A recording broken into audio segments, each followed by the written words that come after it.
Ian Blackford was put on the spot over the SNP's role in widespread job losses across Scotland's aviation and tourism industry after the delayed imposition of its quarantine policy.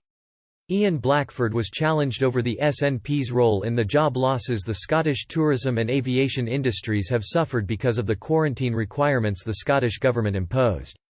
BBC Today presenter Mashal Hussain questioned the delay in enforcing the new rule despite the negative impact suffered in key sectors already facing huge threats because of the coronavirus pandemic.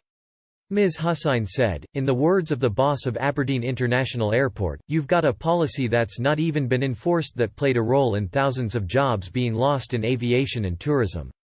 What was the point of having a quarantine policy that wasn't enforced?"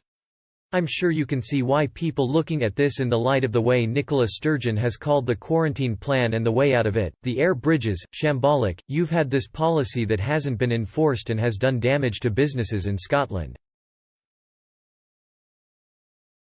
Mr Blackford, the SNP's leader in Westminster, insisted the Scottish Government was focused on ensuring the Scottish economy would be able to recover from the crisis the pandemic caused.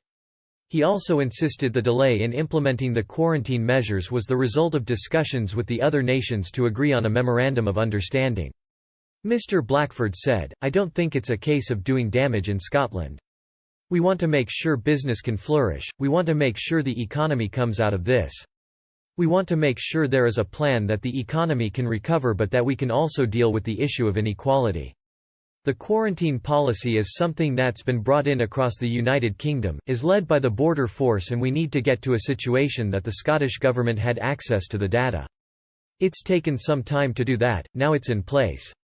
As you said yourself, checks on those that are coming into the country are now going to be taking place.